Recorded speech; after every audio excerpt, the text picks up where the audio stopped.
everything you need to know about the Betty and Barney Hill abduction. On the night of September 19th, 1961, a couple drove home through the White Mountains of New Hampshire. They were returning from a belated honeymoon in Niagara Falls and Montreal. What happened over the next several hours would change their lives forever and fundamentally alter how the world thinks about extraterrestrial contact. This is the story of Betty and Barney Hill, an ordinary couple whose extraordinary claims became the most thoroughly documented alien abduction case in history. Their account would introduce the world to concepts that have become synonymous with close encounters: missing time, medical examinations aboard spacecraft, and beings with large, dark eyes that seem to peer directly into the human soul. But this story is more than just a tale of the unexplained. It is a story about credibility and trauma, about race relations in 1960s America, about the limits of memory, and the strange territory where psychology meets the unknown. It is a story that, more than 60 years later, still refuses to offer easy answers. The Hills before the encounter. To understand why the Hill case has remained so compelling for so long, you must first understand who Betty and Barney Hill were before that September night. Betty was born in 1919 in Kingston, New Hampshire, into a family with deep roots in the region. She earned her degree from the University of New Hampshire, where she developed the analytical skills that would later make her such a careful observer of her own experience. She worked as a social worker, specializing in child welfare cases, a demanding job that required emotional resilience, careful documentation, and the ability to distinguish between truth and fabrication in the stories she heard every day. She was intelligent, educated, and by all accounts, an entirely practical woman. Her colleagues described her as professional and thorough. She had no particular interest in flying saucers or science fiction. Before September of 1961, the subject of UFOs had never crossed her mind in any meaningful way. Barney was born in 1922 in Newport News, Virginia, the youngest of 4 children. His father worked at a shipyard. After the family moved to Philadelphia, Barney graduated from high school, attended Temple University briefly, and enlisted in the Army. He served during World War II, an experience that shaped his practical, no-nonsense approach to life. After the war, he worked for the United States Postal Service, eventually taking a position in Boston that required commuting 60 miles each day from their home in Portsmouth, New Hampshire. He worked the night shift, a grueling schedule that he maintained with quiet determination. Those who knew him described him as hard-working, earnest, and anxious by nature. Someone who worried about things and needed reassurance. Their marriage, in 1960, was notable for its time. Betty was white, Barney was black, in an era when interracial marriage remained illegal in 17 states, when the civil rights movement was in its early stages, when such a union could provoke violence in many parts of America. The Hills faced significant social pressures simply for existing as a couple. New Hampshire was more tolerant than many places, but tolerance has limits. The Hills were aware that their neighbors watched them, that some whispered behind their backs, that their presence in certain restaurants or hotels might provoke uncomfortable reactions. They navigated these challenges with dignity and determination, refusing to hide their relationship or apologize for their love. Both were deeply committed to social justice. Betty had been raised in a family that valued equality and fairness. Barney Barney had experienced racism firsthand throughout his life and channeled that experience into activism rather than bitterness. Both were active members of the NAACP, the National Association for the Advancement of Colored People. Barney served on a local board of the United States Civil Rights Commission. They belonged to a Unitarian Universalist church in Portsmouth, a denomination known for its progressive values and commitment to social justice.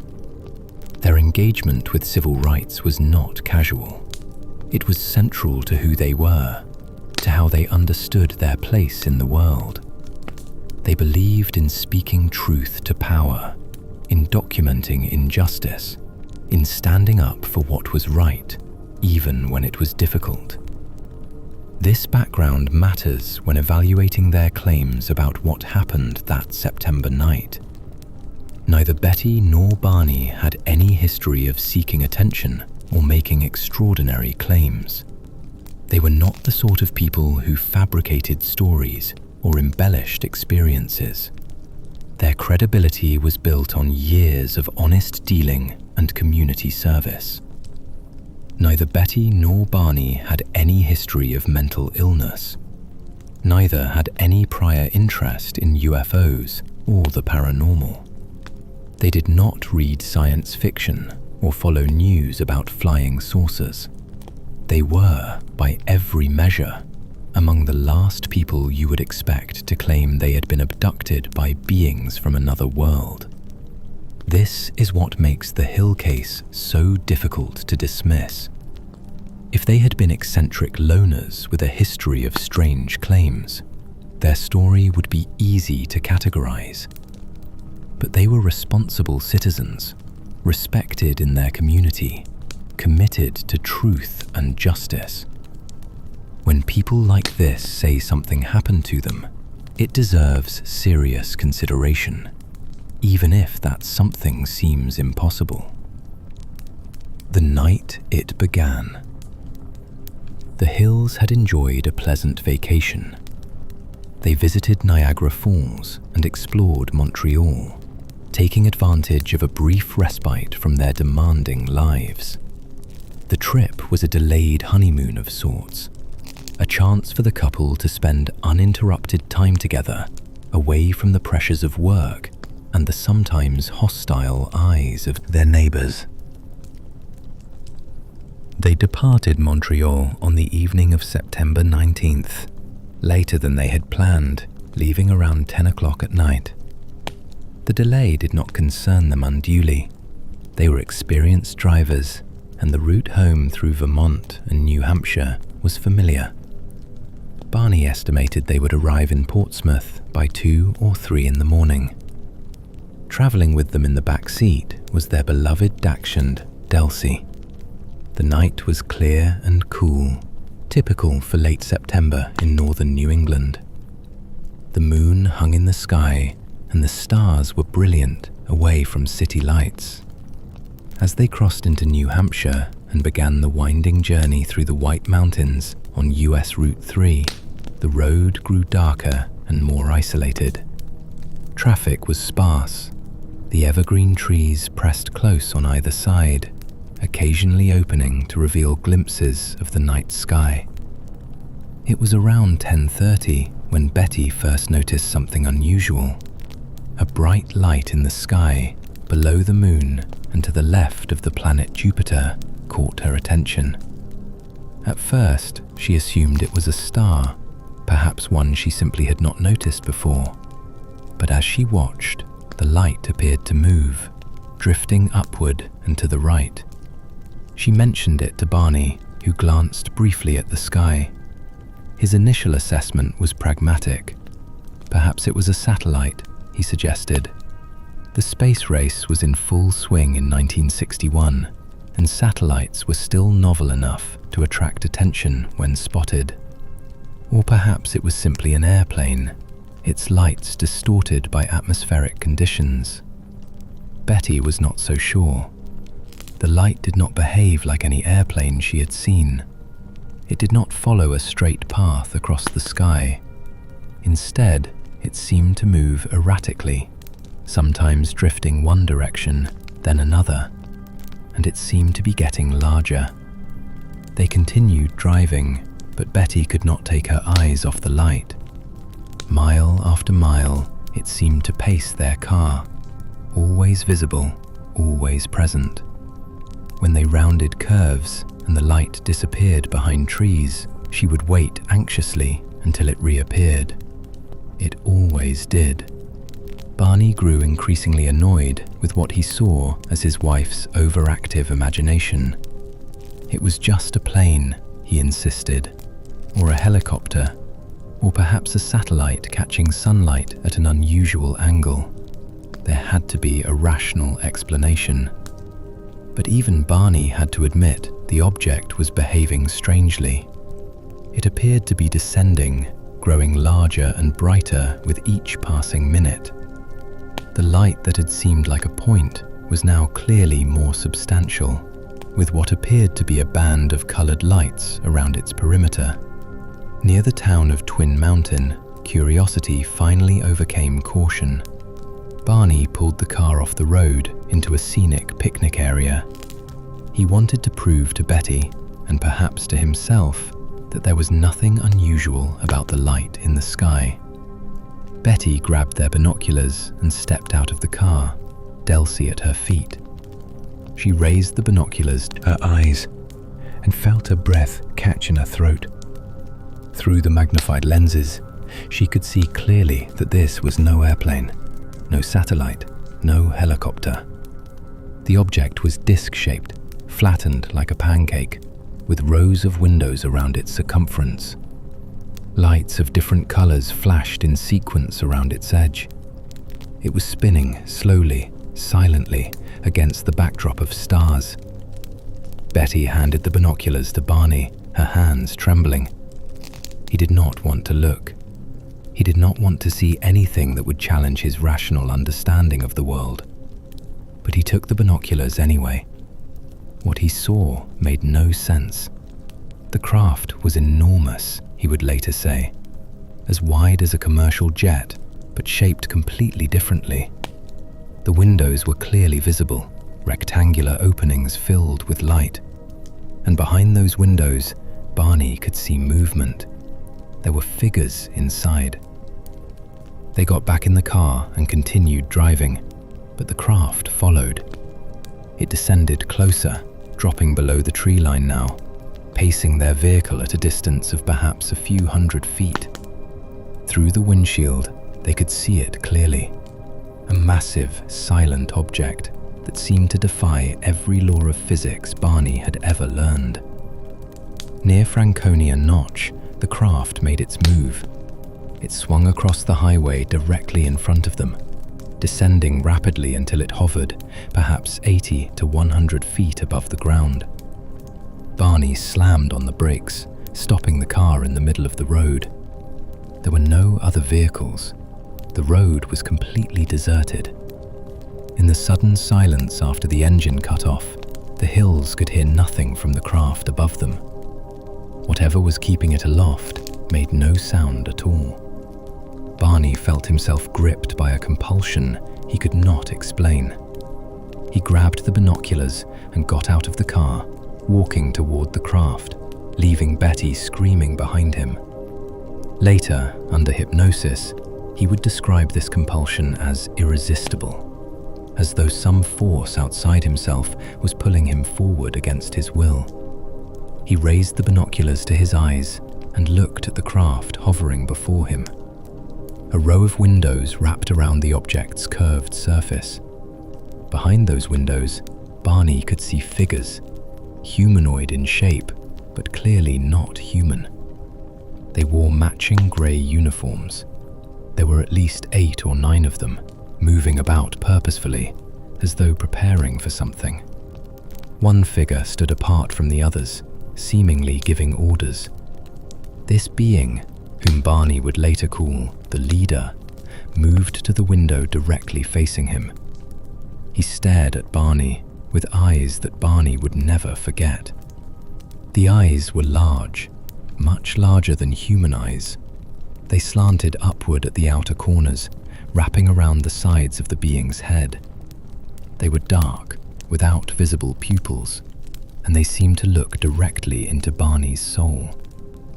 And then the eyes spoke.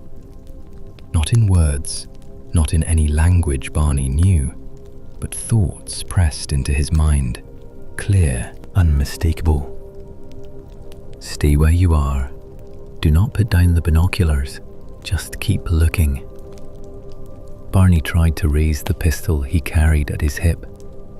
He was a practical man who believed in being prepared for emergencies. But his arm would not obey him. His hand hung at his side, paralyzed. Terror broke through the strange paralysis. The realization hit him with absolute certainty. They were going to be captured. Whatever these beings wanted, they were going to take it, and there was nothing he could do to stop them. Barney screamed. He tore the binoculars from his eyes and ran back to the car, stumbling in his panic, crying out to Betty that they had to leave immediately. They were going to be captured. They had to get away. He threw himself into the driver's seat, started the engine, and pressed the accelerator to the floor. The car roared forward into the darkness, tires squealing on the pavement. Betty, leaning out the window, tried to keep the craft in sight. Where had it gone? It had been right there, right above them. Now the sky seemed empty. Then came the sounds. From somewhere close, perhaps from the trunk of the car itself, came a series of rhythmic beeping noises. Bzzd, bzzd, bzzd. The sound was electronic, mechanical, unlike anything either of them had heard before. The car seemed to vibrate with each pulse. A wave of drowsiness washed over them both, heavy and irresistible. Betty felt a tingling sensation spread through her body, from her feet upward. Barney's hands on the steering wheel began to feel numb. Their thoughts grew fuzzy. The road ahead seemed to blur. Consciousness became slippery, difficult to hold on to. And then there was darkness. The road to Ashland. The next clear memory either Hill would have came somewhere south of Plymouth, New Hampshire. They were driving down Route 3, the road stretching ahead of them in the pre-dawn darkness. Neither could remember the miles that had passed since leaving Franconia Notch. The beeping sounds came again, another series of electronic pulses that seemed to strike the car. But this time, instead of drowsiness, the sounds seemed to clear their heads, to bring them back to themselves. Betty looked at Barney. Barney looked at the road. Both felt a strange sense of disorientation, as though waking from a dream they could not quite remember. "Barney," Betty said slowly, "do you know where we are?" He did not. The road signs indicated they were approaching Ashland, more than 35 miles south of where they last remembered being fully conscious. The clock on the dashboard showed it was after 3 in the morning, but they had stopped at Franconia Notch just after midnight. What had happened to the time? Betty tried to reconstruct their route. She remembered the craft hovering. She remembered Barney running back to the car. She remembered the beeping sounds. But after that, there was nothing. No memory of driving through Lincoln or Woodstock or any of the small towns that lined Route 3. Just a blank space where 2 hours should have been. Barney felt a growing sense of unease that he could not explain. Something had happened. He was certain of it. But when he tried to focus on what that something might have been, his mind slid away from the thought, refusing to engage. They drove the rest of the way home in near silence, each lost in thoughts they could not articulate. When they pulled into their driveway in Portsmouth, the sky was beginning to lighten. It was nearly 5 o'clock in the morning. The drive that should have taken 4 hours had somehow consumed 7. The missing time. The next clear memory either Hill would have came somewhere south of Plymouth, New Hampshire. They were driving down Route 3, the road stretching ahead of them in the pre-dawn darkness. Neither could remember the miles that had passed since leaving Franconia Notch. The beeping sounds came again, another series of electronic pulses that seemed to strike the car. But this time, instead of drowsiness, the sound seemed to clear their heads, to bring them back to themselves. Betty looked at Barney. Barney looked at the road. Both felt a strange sense of disorientation, as though waking from a dream they could not quite remember. "Barney," Betty said slowly, "do you know where we are?" He did not. The road signs indicated they were approaching Ashland, more than 35 miles south of where they last remembered being fully conscious. The clock on the dashboard showed it was after 3 in the morning, but they had stopped at Franconia Notch just after midnight. What had happened to the time? Betty tried to reconstruct their route. She remembered the craft hovering. She remembered Barney running back to the car. She remembered the beeping sounds. But after that, there was nothing. No memory of driving through Lincoln or Woodstock or any of the small towns that lined Route 3. Just a blank space where 2 hours should have been. Barney felt a growing sense of unease that he could not explain. Something had happened. He was certain of it. But when he tried to focus on what that something might have been, his mind slid away from the thought, refusing to engage. They drove the rest of the way home in near silence, each lost in thoughts they could not articulate. When they pulled into their driveway in Portsmouth, the sky was beginning to lighten. It was nearly 5 o'clock in the morning. A drive that should have taken 4 hours had somehow consumed 7. The immediate aftermath. Something was wrong. They both felt it, though neither could articulate exactly what. They felt dirty, contaminated somehow, compelled to shower immediately, even before discussing what had happened. Barney experienced an overwhelming urge to examine his body, particularly his groin area, though he found nothing visibly wrong. Betty felt most comfortable with their luggage staying near the back door, rather than being brought into the house properly. She could not explain why. It just seemed right, as though they might need to leave quickly, as though the bags should be ready to grab. When they examined themselves and their belongings in the morning light, they found disturbing physical evidence that something had happened during those lost hours. Barney's dress shoes, the good leather shoes he had worn for the trip, were badly scuffed across the tops. The damage was strange, not the kind of wear that comes from walking.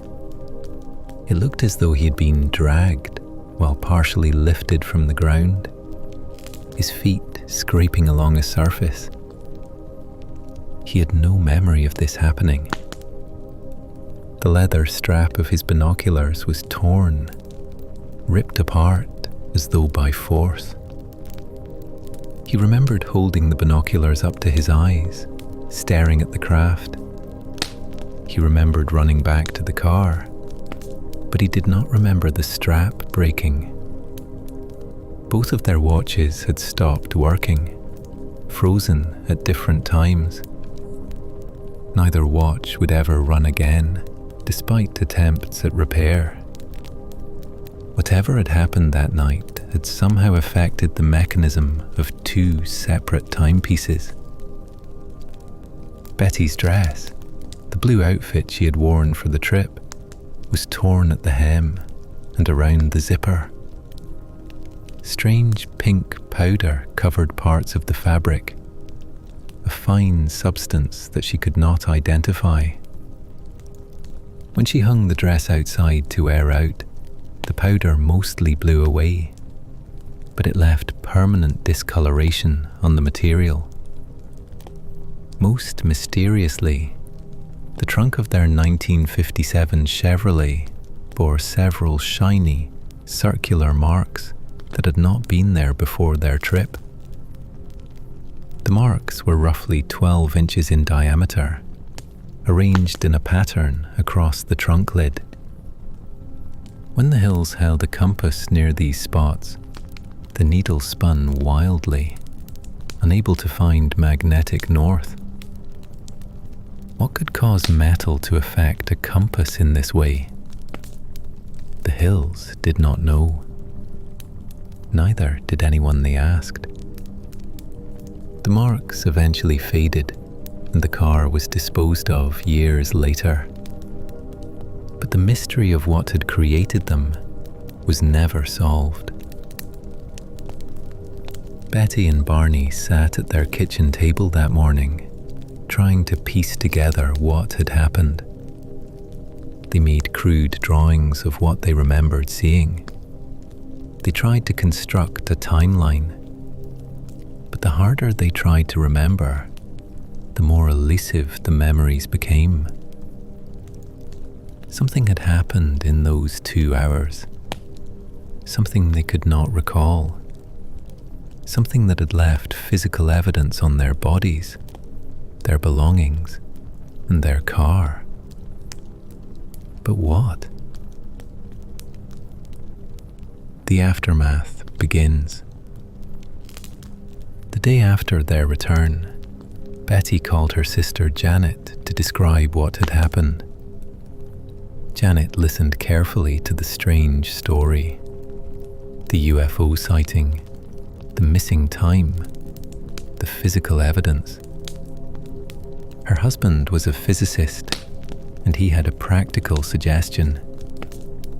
Report the sighting to the Air Force. Betty made that call on September 21st. Speaking with Major Paul Henderson at Pease Air Force Base in Portsmouth, she described the craft and their pursuit by it, but kept the details minimal, fearing she would be dismissed as crazy.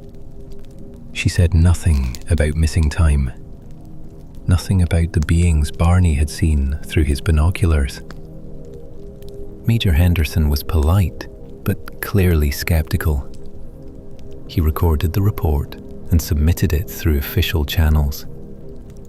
The incident was classified as an unidentified flying object sighting, one of hundreds such reports filed with the Air Force that year. What Betty did not know at the time was that radar operators had detected an unknown object in that area during the same time period. This information would emerge years later, when researchers obtained Air Force records through Freedom of Information requests. Something had been in the sky that night, something that showed up on radar, as well as in the Hills' frightened eyes. Within days of the sighting, Betty began visiting the Portsmouth Library, researching UFO phenomena. She read about the National Investigations Committee on Aerial Phenomena, known as NICAP, a civilian UFO research group that took sightings seriously. She borrowed a book by Major Donald Keyhoe, a former Marine pilot who had become one of the most prominent advocates for investigating UFO reports. Betty was not looking for proof that they had been abducted by aliens. She was looking for an explanation, any explanation for what they had experienced. Perhaps other people had seen similar things. Perhaps there were conventional explanations she had not considered. Perhaps the military knew something they were not telling the public. She wrote to Keyhoe, describing their experience in detail. NICAP investigators would eventually interview the Hills multiple times, documenting their story and adding it to their files of unexplained sightings. And then, the nightmares began. Betty's dreams. For 5 consecutive nights in late September and early October of 1961, Betty was plagued by vivid, terrifying dreams. These were not vague or fragmentary nightmares, but detailed, sequential experiences that she felt compelled to write down. In these dreams, Betty saw what happened during the missing time. She and Barney were stopped by a group of men in the road. They were walked up a ramp and into a disc-shaped craft. Inside, they were separated and taken to examination rooms. Betty dreamed of lying on the table while beings examined her. They took samples of her hair, skin, and nails. They scraped her skin. Most disturbingly, she dreamed of a long needle being inserted into her navel, which the beings explained was a pregnancy test. When she cried out in pain, one of the beings, whom she thought of as the examiner, placed his hand on her forehead, and the pain disappeared. In her dreams, Betty had an extended conversation with the being she considered the leader. She asked where they came from, and in response, he showed her a map, a 3-dimensional star chart with dots connected by lines. He asked if she knew where she was on the map. When she said she did not know astronomy, he remarked that showing her would be pointless since she would not understand it anyway. The beings in Betty's dreams were short men, about 5 feet tall, with greyish skin, pear-shaped heads, and large eyes that slanted upward. They wore matching uniforms. Their noses were prominent, she noted, like Jimmy Durante's. They had small mouths that seemed to barely move when they spoke. Before releasing her, the leader told Betty she could keep a book from the craft as proof of their meeting. But another being overruled him, and the book was taken away. The beings told both Hills they would not remember what had happened. Betty wrote these dreams down in detail. She did not share them with Barney, believing them to be simply her mind processing the trauma of their UFO sighting. She did not yet realize that these dreams might be something more. The Hills seek help. Over the following 2 years, the Hills tried to return to normal life, but normal proved elusive. Barney developed a series of stress-related health problems. He suffered from high blood pressure, ulcers, and a circular ring of warts around his groin that his doctor could not explain. He became increasingly anxious, unable to discuss the events of that night without becoming emotionally overwhelmed. Betty too struggled. The dreams had stopped, but she found herself obsessing over the events, trying to piece together what had happened during those missing hours. She began speaking about the experience to small groups, always reluctantly, always hoping someone might provide an explanation.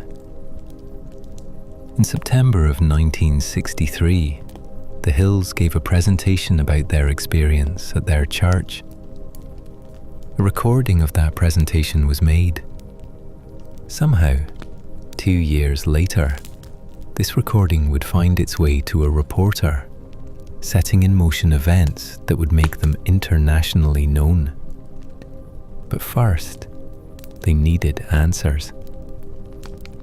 On the recommendation of Barney's doctor, they were referred to Dr. Benjamin Simon, a prominent Boston psychiatrist and neurologist who specialized in hypnotherapy.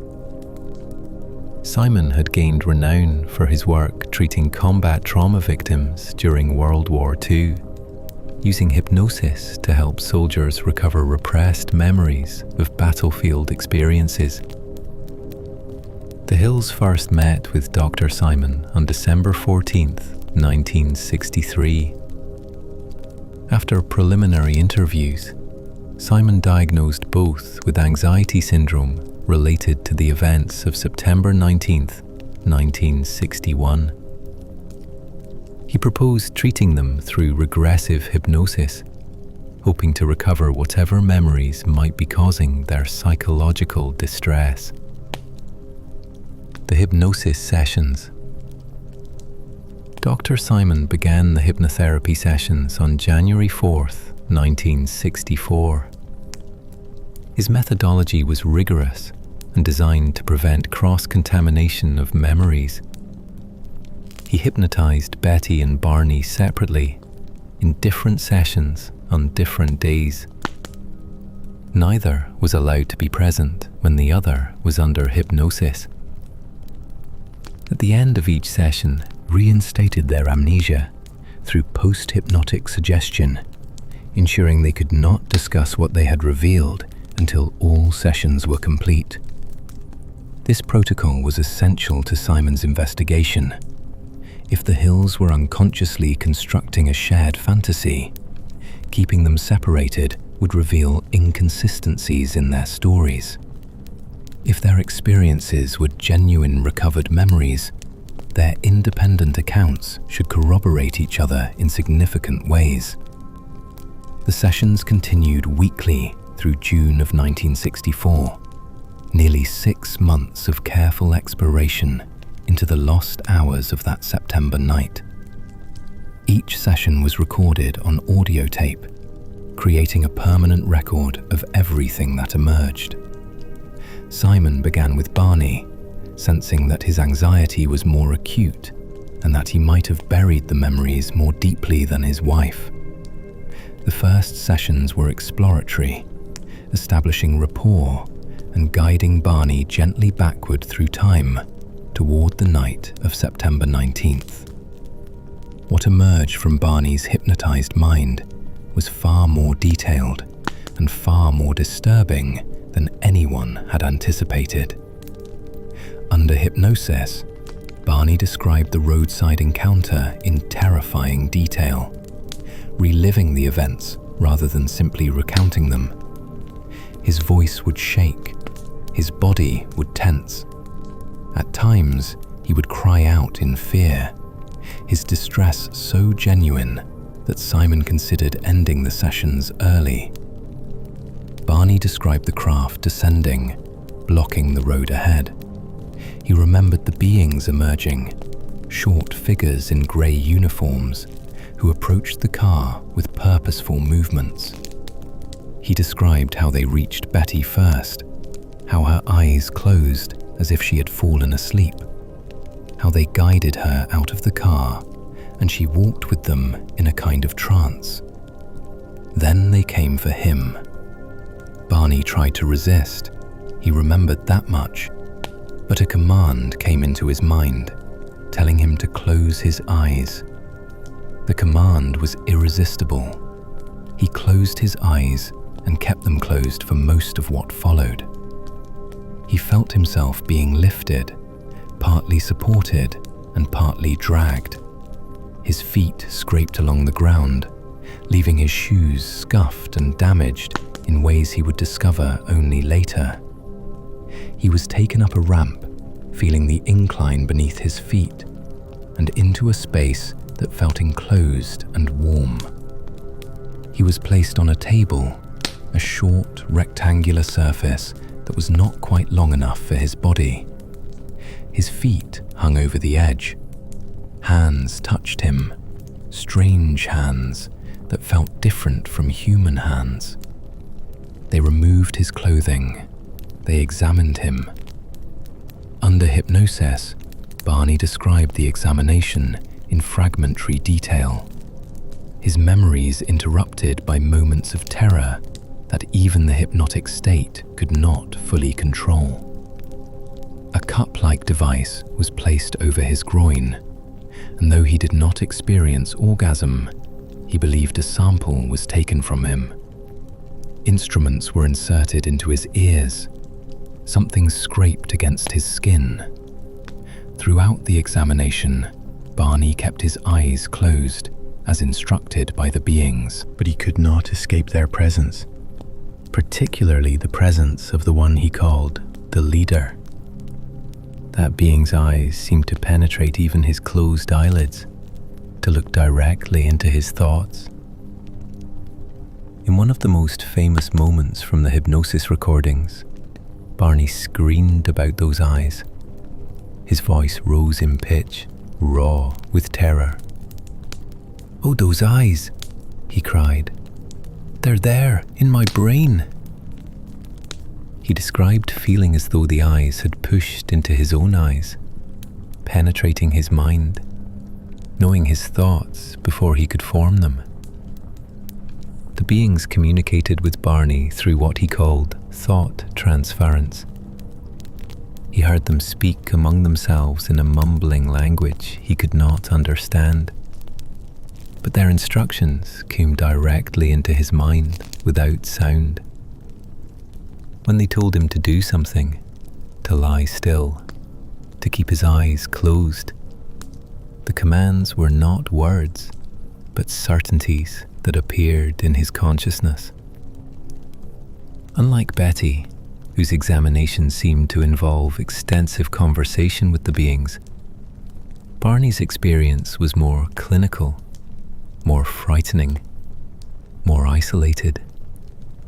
He was a specimen to be studied, not a subject to be engaged. After the examination, Barney was helped off the table and escorted back down the ramp.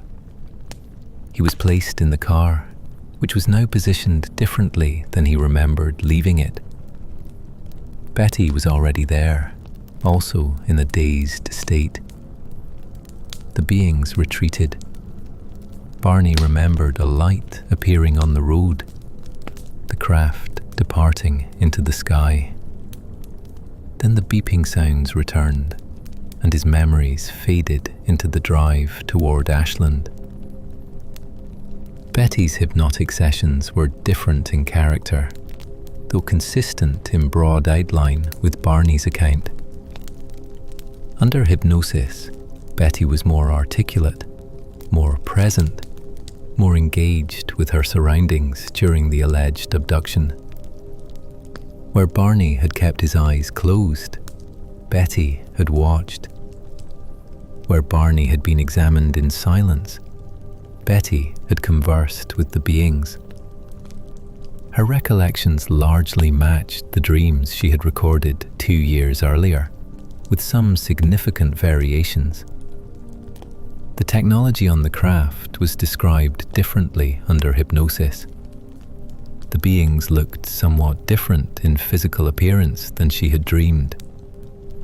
The sequence of events differed in places, but the core narrative remained consistent. Betty described being separated from Barney and taken to an examination room by 2 of the beings. The room had curved walls and a single large light in the ceiling. A table stood in the center. She was asked to lie down. The beings removed her dress. They took samples of her hair skin, and nails. They scraped her skin in various places. One of them examined her with particular attention to her nervous system, running his hands along her spine. Then came the procedure she remembered most vividly. One of the beings produced a long needle, perhaps 6 inches in length. He explained that they were going to insert it into her navel as some kind of test. Betty was frightened, protested, but the being she thought of as the examiner assured her it would not hurt for long. When the needle was inserted, Betty screamed. The pain was sharp and immediate, but the being she called the leader moved to her side and placed his hand on her forehead. Instantly, the pain disappeared. It was, she said, as though he had switched it off. This exchange led Betty to believe the beings had some control over physical sensation, that they could induce or eliminate pain at will.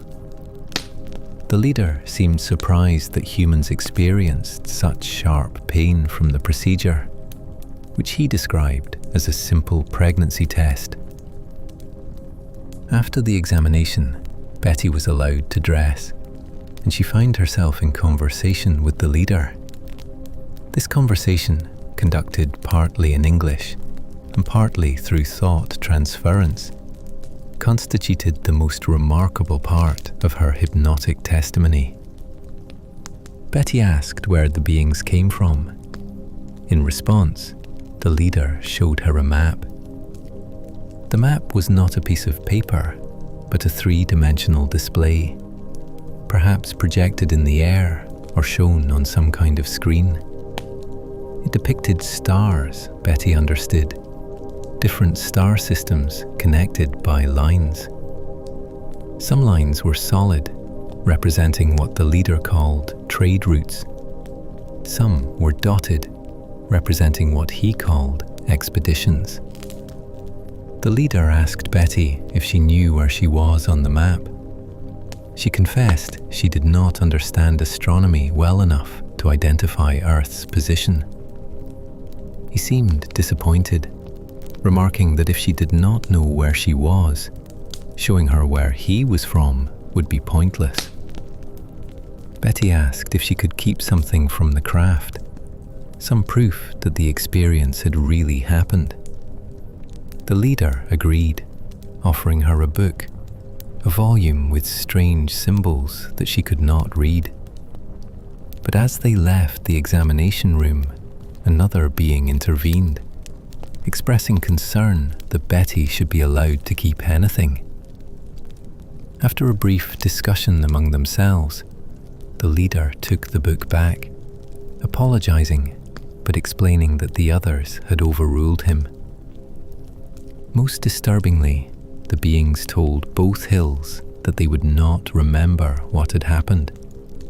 Their memories would be wiped.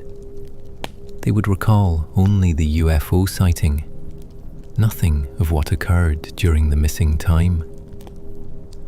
One detail emerged during Betty's hypnosis that had not appeared in her conscious dreams. She described the being's reaction to Barney's dentures. The beings were apparently puzzled when they discovered that Barney's teeth could be removed. When they compared him to Betty, whose teeth were natural and could not be removed, they seemed confused. The concept of dental prosthetics appeared to be unfamiliar to them, despite their obvious technological advancement. For believers in the Hill case, this detail suggests genuine alien unfamiliarity with human biology. For skeptics, it represents exactly the kind of naive detail that would emerge from a culturally constructed fantasy. Beings who can travel between stars, but are baffled by false teeth. Dr. Simon's conclusions. After months of sessions, after hundreds of pages of transcribed testimony, After watching the Hills relive what they believed to be the most terrifying night of their lives, Dr. Benjamin Simon reached conclusions that satisfied neither believers nor skeptics completely. He was absolutely certain that the Hills were not fabricating their story. This was not a hoax, not a conscious invention designed to attract attention or money. The emotional responses during their hypnotic sessions were too intense, too consistent, and too genuinely traumatic to be deliberate deception. Both Betty and Barney sincerely believed they had experienced something extraordinary. Furthermore, Simon was impressed by the consistency of their independent accounts. Though separated throughout the hypnosis process, their descriptions of the encounter aligned in significant ways. The craft looked the same, the beings behaved similarly, the sequence of events matched in broad outline. However, Simon remained skeptical that an actual alien abduction had occurred. His years of experience with hypnosis had taught him that hypnotized subjects can recall events with vivid detail and absolute conviction, while those events never actually happened.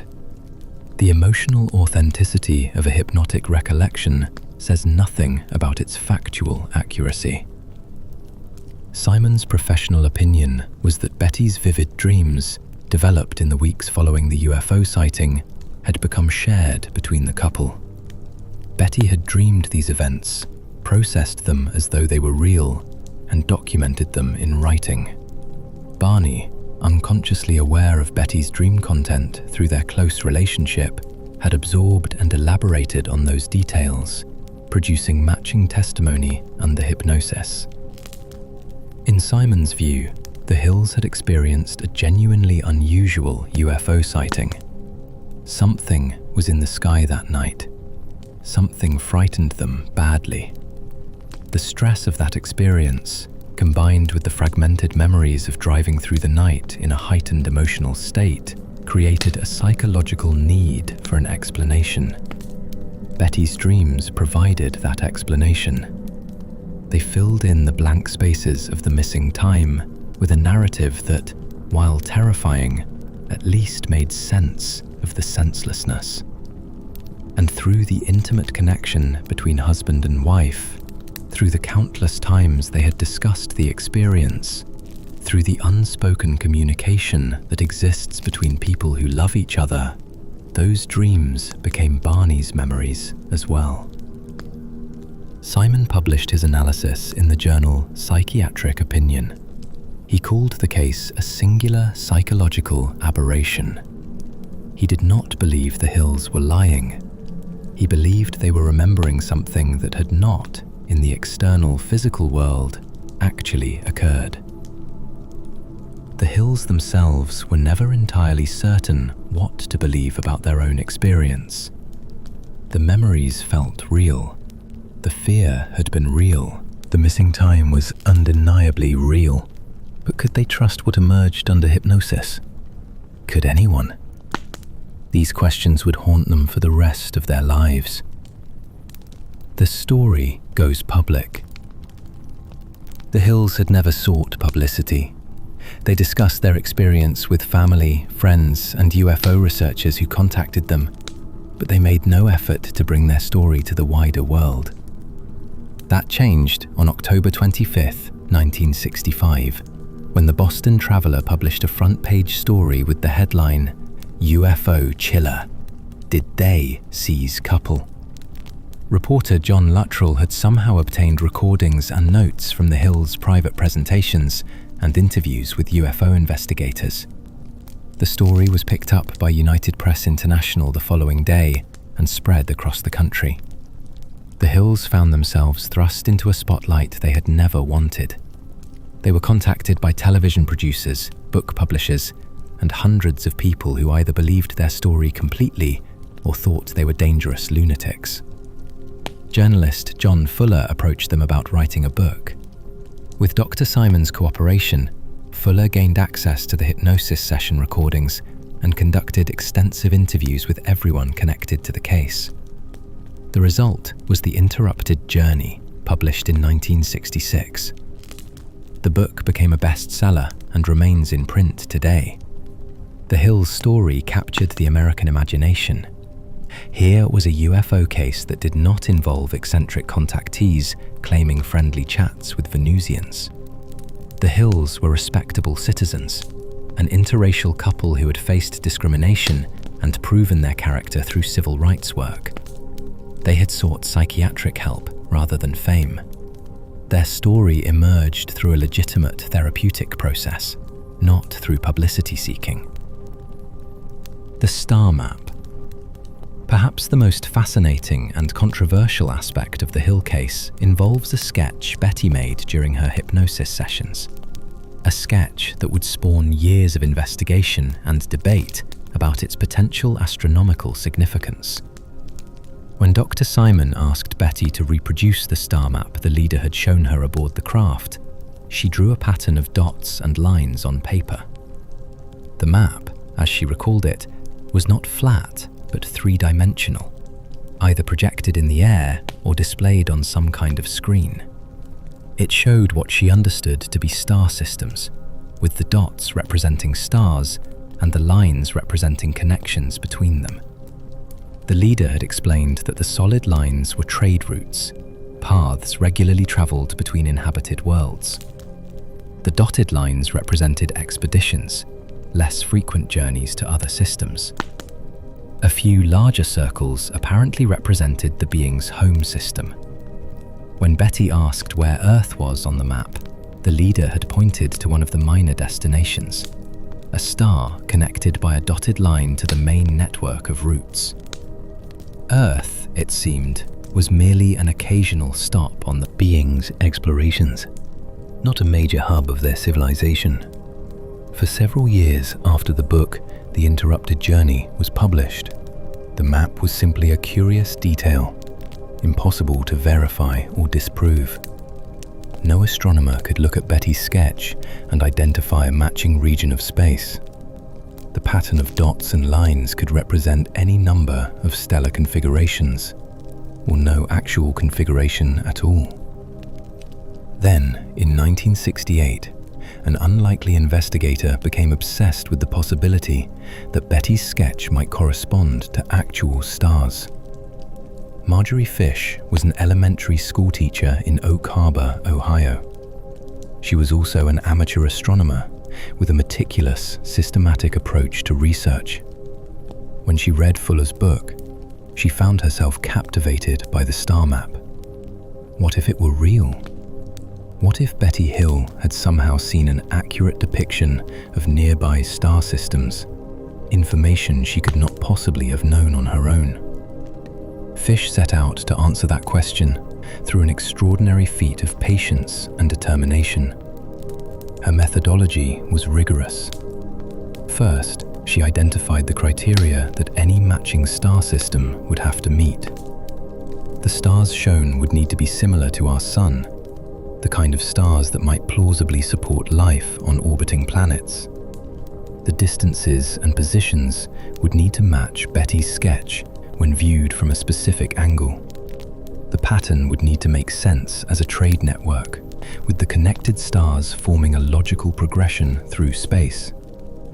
Using data from the 1969 Gliese catalogue of nearby stars, Fish identified 46 candidate stars within about 50 light-years of Earth that met her criteria for potential habitability. She then began building three-dimensional models, using beads suspended on threads inside cubes, each bead positioned to represent a star at its correct relative location. The work was painstaking. Fish built model after model, 26 in total over the course of 5 years. For each model, she viewed the pattern from thousands of different angles, searching for a vantage point from which her arrangement of beads would match Betty's arrangement of dots. Most vantage points produced nothing recognizable. The stars aligned differently, formed different patterns, failed to match the sketch. Fish began to doubt whether any match would be found. Then, viewing her 26th model from a specific angle, slightly above a particular star system, Fish saw it. The pattern matched. The dots on Betty's map, when compared to the three-dimensional positions of nearby sun-like stars, corresponded with remarkable precision to a real arrangement of stellar objects. The stars with lines connecting them were all potential candidates for supporting life. The arrangement formed a logical network through space, and the vantage point from which this all made sense was just above a binary star system called Zeta Reticuli, located approximately 39 light-years from Earth. The implications were staggering. Zeta Reticuli consists of two sun-like stars, widely separated enough that each could have its own planetary system. From the perspective of planets orbiting one of these stars, the other star would appear as an extraordinarily bright object in the sky, far brighter than Venus appears from Earth. If Fish's interpretation was correct, Betty Hill had accurately depicted a three-dimensional arrangement of stars that she could not possibly have known about in 1961. The precise distances between these stars had not been accurately measured until years after the alleged abduction. The Gliese catalogue that Fish used was not published until 1969. How could Betty have drawn something she had no way of knowing? Fish submitted her analysis to Walter Webb, a NICAP investigator who had worked with the Hills. Webb was impressed enough to forward the analysis to Terence Dickinson, editor of the then-new magazine Astronomy. In December of 1974, Astronomy published an article about Fish's interpretation that nearly destroyed the fledgling publication. The response from readers was overwhelming. More letters and more controversy than any article in the magazine's history. Some readers were fascinated. Others were outraged that a scientific publication would give credence to a UFO story. Astronomer Walter Mitchell of Ohio State University fed Fish's data into a computer and confirmed that her pattern did match Betty's map from the specific viewpoint she had identified. Carl Sagan, the prominent astronomer and skeptic, responded with a detailed critique that challenged Fish's methodology. The scientific debate raged through the mid-1970s. Supporters pointed to the precision of the match and the impossibility of Betty possessing the necessary astronomical knowledge. Critics pointed out that with enough stars to choose from and enough freedom in selecting viewing angles, some pattern match was statistically inevitable. This criticism deserves careful consideration. Betty's sketch contained approximately 15 dots, not a large number. The human brain is remarkably adept at finding patterns, a phenomenon known as apophenia. When shown a random arrangement of points, we instinctively see meaningful shapes, constellations in the stars, faces in the clouds. Sagan demonstrated this on an episode of his television series, Cosmos. He showed Betty's dots without the connecting lines, arguing that they bore little resemblance to any recognizable pattern. The lines, he suggested, were doing most of the work of creating the appearance of a match.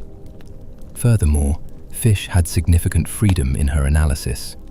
She chose which stars to include and exclude based on her criteria for habitability. She chose the viewing angle that produced the best match. Given these degrees of freedom, finding some pattern was not remarkable. It was expected. The most damaging blow to the Zeta Reticuli interpretation came years later from data Fish could not have anticipated. In the 1990s, the European Hipparcos satellite mission measured stellar distances with unprecedented precision. This new data showed that several stars Fish had identified as matching Betty's map were actually much farther away than the 1969 catalogue had indicated. The pattern that seemed so precise was based on faulty measurements. Other problems emerged as well. Some stars that Fish had excluded from her analysis turned out to meet her habitability criteria when examined with better data. Some that she had included should have been excluded. The neat correspondence began to fall apart under the weight of improved astronomy. Most significantly, Marjorie Fish herself eventually rejected her own interpretation. After reviewing the updated Hipparcos data, she publicly acknowledged that the correlation between Betty's map and the Zeta Reticuli system was no longer supportable. The distances were wrong, the pattern was wrong. The match she had worked 5 years to establish did not hold up. This retraction received far less attention than the original claim. The idea of Zeta Reticuli as the home of the beings who abducted the Hills had already entered popular culture, had already been referenced in films like Alien and countless UFO documentaries. The Zeta Reticuli myth persists to this day, even though its original proponent abandoned it decades ago. For believers, the star map remains tantalizing evidence that Betty Hill saw something real aboard that craft, even if our current astronomy cannot quite confirm it. Perhaps the beings used a different method of measuring stellar distances. Perhaps Betty's drawing was imperfect, but captured something genuine. Perhaps new data will someday vindicate her sketch. For skeptics, the star map episode illustrates how pattern-seeking humans can find meaningful designs in random data, and how badly we want extraordinary claims to be true. Fish spent 5 years building models and looking for a match. She found one because she was looking for one. When better data arrived, the match disappeared. The outer limits connection. Skeptics have offered a more terrestrial explanation for some of the most distinctive details in the Hills account, particularly Barney's description of the being's eyes. 12 days before Barney's first hypnosis session, on February 22, 1964, an episode of the science fiction television series The Outer Limits aired on ABC. Titled The Bolero Shield, the episode featured an extraterrestrial being with large, slanted, wraparound eyes. The alien communicated telepathically and spoke a memorable line. In all the universes, in all the unities beyond the universes, all who have eyes that speak. This is remarkably similar to Barney's hypnotic description of the alien's eyes speaking to him, pushing thoughts into his brain. Under hypnosis, Barney said the eyes told him not to put down his binoculars, and he felt their presence pressing against his own eyes. Before the hypnosis sessions, Betty's written descriptions of the beings mentioned short men with large noses like Jimmy Durante and dark hair. The iconic image of the hairless, noseless being with enormous wraparound eyes emerged only during the hypnosis process. When researchers later asked Betty about The Outer Limits, she insisted she had never heard of the show. But skeptics argue this does not prove that Barney had not seen it, or that images from the show had not entered their shared consciousness through other means. 2 additional episodes of The Outer Limits aired in the weeks before Barney's hypnosis session, featuring similar elements: telepathic aliens, medical examinations, and beings with prominent, unusual eyes. Whether these television programs influenced the Hills' recovered memories remains impossible to prove, but the timing is difficult to dismiss as mere coincidence. Physical evidence.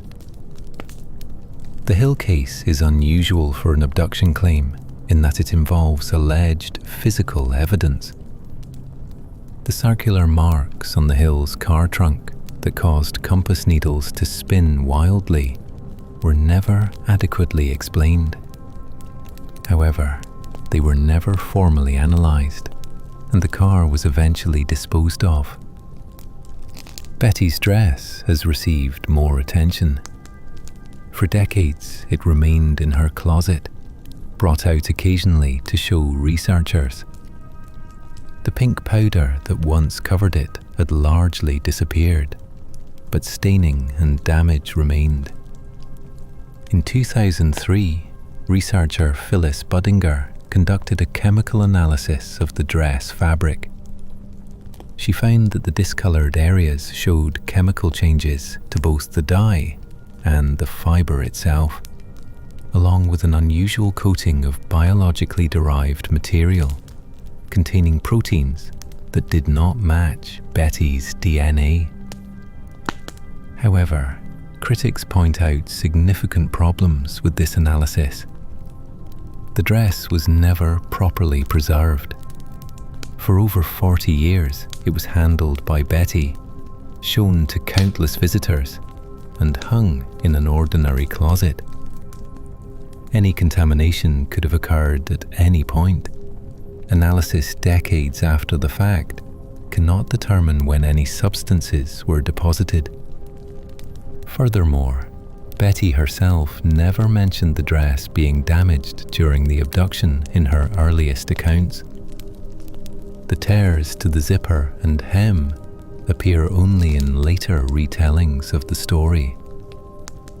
Some researchers suspect the damage occurred through normal wear or during the decades of being handled by curious visitors.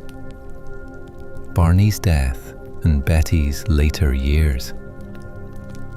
On February 25, 1969, Barney Hill died of a cerebral hemorrhage. He was only 46 years old. His death was sudden and unexpected, coming less than 8 years after the night that changed their lives. Barney had never fully recovered from the experience of September 1961. Though the hypnosis sessions had helped him understand what he believed had happened, the knowledge brought no peace. He continued to suffer from anxiety, from stress-related ailments, from a persistent sense that something fundamental about the world had been revealed to him, something he could not fully process. His health had deteriorated significantly after the abduction. The ulcers, the high blood pressure, the mysterious ring of warts around his groin that had appeared shortly after the incident. All of these suggested a body under tremendous strain. Whether that strain was caused by something that happened aboard an alien craft, or by the psychological burden of believing such a thing had happened, the effect was the same. Some have speculated about connections between his death and the alleged abduction. Could the examination he endured have caused physical damage that contributed to his stroke years later? Could the stress of carrying such a secret, of being disbelieved by many, of having his sanity questioned, have weakened his heart and brain? There is no medical evidence linking his cerebral hemorrhage to anything unusual. Strokes can strike anyone, particularly men in their 40s with histories of high blood pressure and anxiety. But for those who believe the Hills' account, Barney's early death adds a tragic dimension to their story. Betty was devastated by her husband's death. They had faced the world together, faced discrimination for their interracial marriage, faced ridicule for their UFO claims. Without Barney, she felt exposed, alone, with a story that many people did not want to hear. But Betty did not retreat into silence. Instead, she became more public, more engaged with the UFO research community, more determined to understand what had happened to them. Betty lived for another 35 years after Barney's death, dying in 2004 at age 85 after a battle with lung cancer. Throughout those decades, she never wavered from her account of what happened that September night.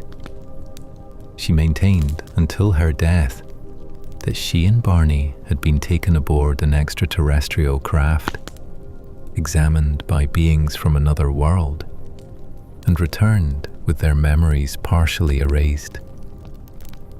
In 1975, the television film The UFO Incident brought their story to millions of viewers. James Earl Jones, already famous as the voice of Darth Vader, portrayed Barney with quiet dignity and suppressed terror. Estelle Parsons played Betty with determination and vulnerability. The film took the Hills' claims seriously, presenting them as honest people struggling with an experience beyond their comprehension. Betty was intimately involved in the production, though she was disappointed that the final cut reduced the UFO content in favor of exploring the psychological and racial dynamics of their story. James Earl Jones had contacted her directly after reading The Interrupted Journey, recognizing in the Hills' experience an allegory for the African American experience of being subjected to forces beyond one's control, of being examined and judged by an alien society. The film was watched by millions and inspired a new wave of abduction reports. Within weeks of its broadcast, UFO researchers noted a significant increase in people claiming similar experiences. The pattern established by the Hills, missing time, medical examination, memory suppression, had entered mainstream consciousness. Betty became a fixture on the UFO lecture circuit. She spoke at conferences, gave interviews, appeared on television programs about the paranormal. She was a familiar figure in the community, the grandmother of alien abduction claims, treated with respect by believers and frustrating skeptics with her unshakable conviction. But Betty's later years also saw her embrace increasingly fringe ideas that damaged her credibility with some researchers. She claimed to see UFOs regularly over New Hampshire, sometimes nightly. She would drive to specific locations where she said the craft appeared with predictable regularity. Other UFO enthusiasts accompanied her on these outings, and some reported seeing lights in the sky, though none could confirm they were anything unusual. She became interested in related phenomena that took her far from the relatively grounded claims of her original abduction account. Mystery helicopters, she insisted, surveilled her regularly. Cattle mutilations, she believed, were connected to the same beings who had taken her. Bigfoot and other cryptids might be related to the phenomenon. The so-called Men in Black, mysterious figures who allegedly silenced UFO witnesses, were real and had possibly visited her. By the end of her life, Betty had developed deep suspicions of government institutions and mainstream science. She wrote that governments separate and divide us. She described strange black helicopters over New Hampshire. She warned that she had learned to distrust anyone who offers to analyze anything she found.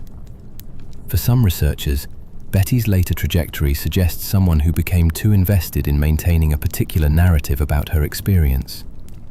Having built her identity around the abduction, she saw confirming evidence everywhere and dismissed any information that challenged her beliefs. Her judgment became unreliable, her claims increasingly extraordinary and decreasingly verifiable. For others, her trajectory represents the natural response of someone who had a genuine encounter that the world refused to take seriously. Dismissed by scientists, mocked by skeptics, patronized by the media, Betty retreated into a community of believers who accepted her experience without question. If mainstream institutions would not validate her truth, she would find validation elsewhere. The tension between these interpretations mirrors the tension at the heart of the Hill case itself. Was Betty a reliable witness whose later experiences confirmed her original claims? Or was she a psychologically vulnerable person whose need to believe led her further and further from reality? Betty Hill was buried in Kingston, New Hampshire, near where she was born. Her papers, recordings, and artifacts, including the famous dress and a ceramic bust of an alien sculpted to match her descriptions, were donated to the University of New Hampshire, her alma mater. They remain there today, available to researchers, a permanent archive of America's first documented alien abduction. The legacy of the Hill case. The Betty and Barney Hill abduction did not introduce the concept of alien contact to American culture. The modern UFO era had begun in 1947 with Kenneth Arnold's sighting near Mount Rainier, and contactees like George Adamski had been claiming friendly meetings with Space Brothers since the early 1950s. What the Hill case did was transform the alien encounter narrative from something friendly and philosophical into something clinical and terrifying. Before the Hills, aliens in popular culture tended to be benevolent visitors concerned about humanity's nuclear weapons, arriving to share wisdom and warnings. After the Hills, the dominant image became the abduction scenario: helpless humans taken against their will, subjected to frightening medical procedures, and returned with fragmentary or erased memories. The Hills introduced tropes that would become standard in thousands of subsequent reports: missing time, the beings with large, dark eyes, the examination table, the insertion of needles, the telepathic communication, the sample taking, the memory wipe. These elements appear so consistently in later abduction accounts that skeptics consider this evidence of cultural contamination, while believers see it as confirmation that similar beings are conducting similar procedures across different cases. The Hills also established the legitimacy of hypnotic regression as a tool for recovering abduction memories, a practice that would become controversial as understanding of how hypnosis can create false memories grew. Modern psychological research suggests that hypnosis can make people more confident in fabricated memories while doing nothing to improve actual recall. The 1975 television film The UFO Incident, starring James Earl Jones as Barney and Estelle Parsons as Betty, brought the story to millions of viewers. Within weeks of its broadcast, reports of alien abductions increased dramatically. The pattern established by the Hills had entered mainstream consciousness. Today, the site where the Hills first stopped to observe the craft bears an official historical marker erected by the New Hampshire Division of Historical Resources. It is the first government-recognized memorial to an alleged alien abduction. Betty's papers, recordings, and artifacts, including the famous dress, are preserved in the permanent collection of the University of New Hampshire, her alma mater. What really happened? After examining all the evidence, all the testimony, all the competing theories, what can we conclude about what happened to Betty and Barney Hill on that September night in 1961? Several things seem beyond reasonable dispute. The Hills did see something unusual in the sky that night. They reported the sighting to the Air Force within days, before any opportunity for the story to develop or be embellished. Radar data from that evening suggested an unknown object in the area. The Hills did arrive home much later than expected, with a significant gap in their memories of the drive. The Hills did experience genuine psychological trauma related to that night. Their symptoms were real, their distress was real, and no one who examined them, including Dr. Simon, ever suggested they were consciously lying. Beyond these facts, interpretations diverge radically. The believer's interpretation holds that the Hills encountered an extraterrestrial craft and were taken aboard for examination. The consistency of their independently recovered hypnotic memories, the physical evidence on their bodies and belongings, and details like the star map that Betty could not have known, all point toward a genuine encounter. The Hills were credible witnesses who never sought publicity or profit from their experience. The skeptic's interpretation holds that the Hills had an unusual but terrestrial experience, perhaps a sighting of an aircraft or astronomical phenomenon that frightened them badly enough to affect their memories. The stress of the experience, combined with Betty's vivid imagination and documented dreams, created a shared narrative that both came to believe through the suggestible state of hypnosis. Details like the wraparound eyes emerged from television programs, absorbed into their subconscious. Dr. Simon's interpretation, somewhere between these poles, suggested that something genuinely strange had happened to the Hills, but that the specific abduction narrative was a psychological construction built from Betty's dreams and the couple's intimate connection. And there are those who point to the cultural context. An interracial couple in early 1960s America, facing daily discrimination and social pressure. Perhaps the abduction narrative, in which external forces beyond their control subjected them to examination and judgment, served as a psychological expression of their actual experience as outsiders in their own country. None of these interpretations can be proven or disproven. The Hills are both gone now, as is Dr. Simon and most of the original investigators. The physical evidence, never properly preserved, has deteriorated beyond scientific usefulness. The star map interpretation that once seemed so compelling has not survived improved astronomical data. What remains is the story itself, the first and most thoroughly documented alien abduction case in history. It is a story that has shaped how millions of people imagine contact with beings from beyond our world. It is a story that raises profound questions about memory, perception, consciousness, and the limits of human knowledge. We may never know with certainty what happened to Betty and Barney Hill during those lost hours in the White Mountains, but their willingness to seek answers, to submit to psychiatric examination, to share their experience despite the ridicule they faced, ensured that their questions would become our questions. Are we alone in the universe? If we are not alone, what do those others want from us? Can we trust our own memories, our own perceptions, our own understanding of reality? On a lonely mountain road in New Hampshire more than 60 years ago, an ordinary couple driving home from vacation stumbled into the unknown. They spent the rest of their lives trying to understand what had happened to them. We are still trying to understand. Perhaps that is the true legacy of Betty and Barney Hill. Not answers, but questions. Questions that refuse to go away, that hover in the darkness just beyond the headlights, following us down the winding road through the night.